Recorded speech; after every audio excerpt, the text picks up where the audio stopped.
le débat s'est posé partout au Sénégal ndax war na nekk candidat wala warul nekk candidat. Beaucoup de gens m'ont dit que waruma nekk candidat à Ziguinchor. Seeni argument am na luñ ci mën a dégg, am na luñ ci mën a nangu. Ñenn ñi jàpp nañ ni Ousmane Sonko qui gagne à Ziguinchor amul valeur ajoutée parce que dafa mel ni quelqu'un qui va en terrain conquis. Ñeneen ñi jàpp nañ ni Ousmane Sonko doit se libérer pour préparer exclusivement 2024 et que dugg ci ay mairie daf lay bloquer. D'autres arguments ont été avancés te bu nekk nag jox naa ko tuuti gëdd. Qu'est-ce qui m'a décidé à être candidat? La première chose, c'est que je ne peux pas tourner le dos à l'appel de la région, de la ville, qui m'ont tout donné.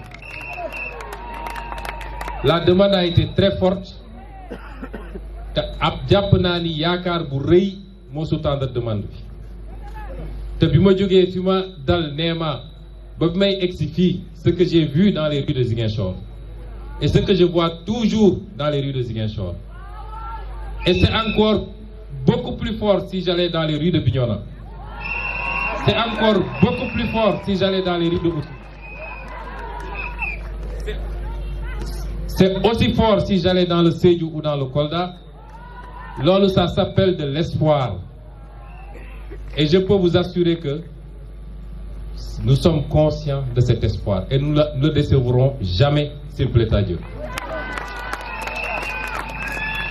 La deuxième chose qui m'a décidé à candidater,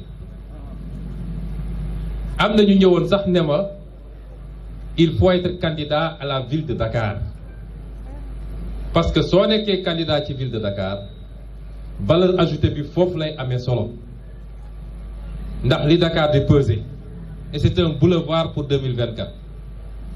Vous savez pourquoi je ne l'ai pas fait?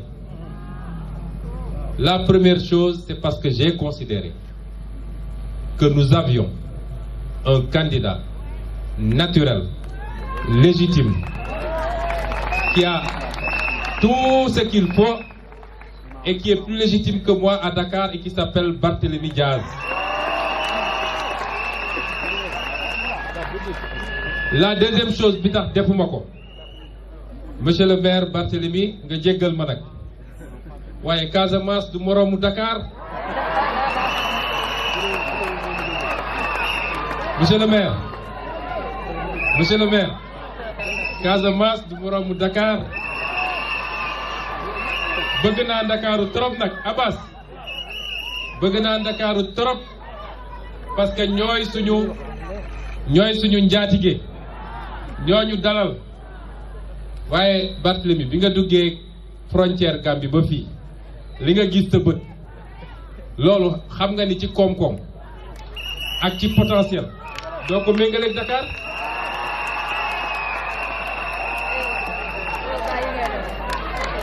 Le challenge qu'il y a ici, on l'a nulle part ailleurs et je vais le développer dans le programme.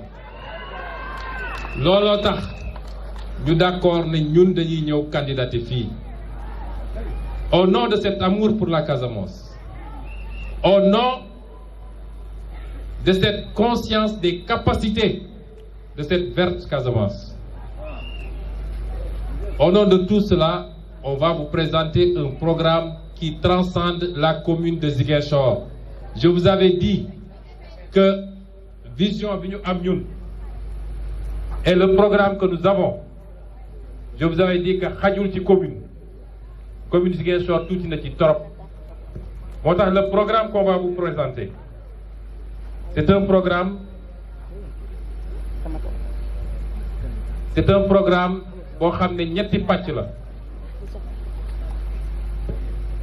ñetti programme la wala ñaari programme la ak troisième partie. Première partie bi c'est le programme de développement local boo xam ne c'est spécifique à la commune de Ziguinchor. Deuxième bi c'est le mandat de développement territorial. Mandat de développement territorial moo ñuy permettre ñu def ce qu'on appelle l'intercommunalité.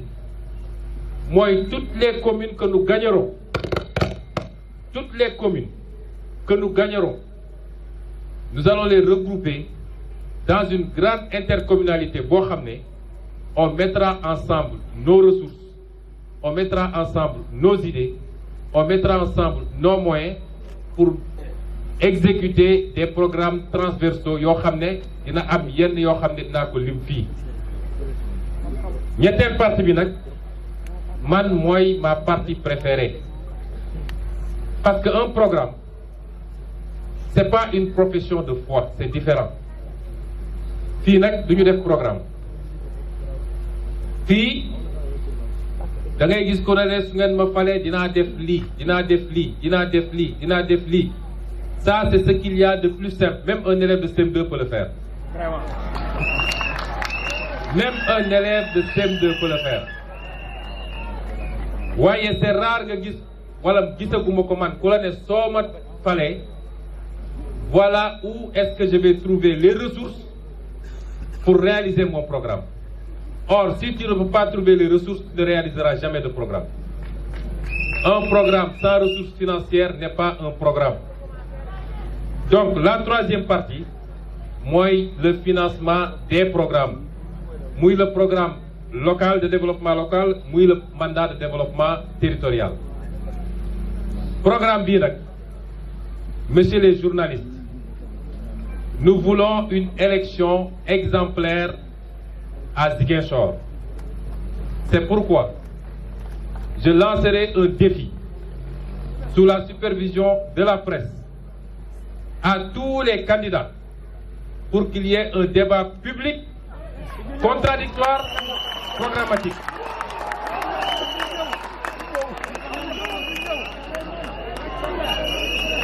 Ku nekk toog fële rek yor sa benn kayit. Non, non, non. Il faut que vous, messieurs les journalistes, tous les candidats, j'en profite d'ailleurs pour saluer monsieur le maire, monsieur Ablaye Baldé, qui est un grand frère. Je le salue parce qu'on est dans sa commune. Et il est encore le maire. Il a fait ce qu'il a pu. Il est encore le maire, donc nous sommes sous sa circonscription. Nous sommes ses administrés. Je lui envoie mes salutations. Et je salue également tous les autres candidats.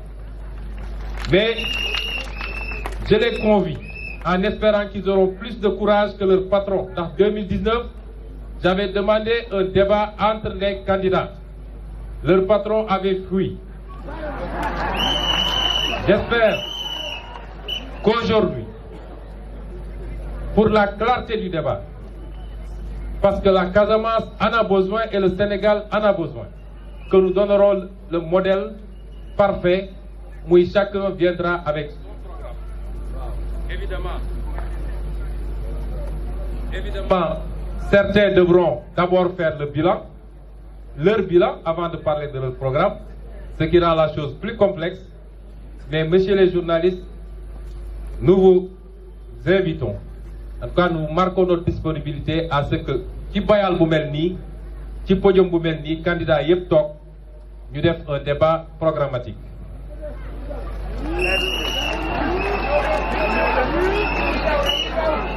Les programmes, ñetti programmes yi ma leen wax, ça se décline en 17 projets. Je vous ai parlé de 2 programmes et des sources de financement. Loolu ñu décliné ko en 17 projets capitaux, des projets extrêmement importants, et je voudrais que vous reteniez ces projets parce que bu ñuy pare mandat bi buñ ñu naree évaluer dañuy évaluer par rapport à ces projets.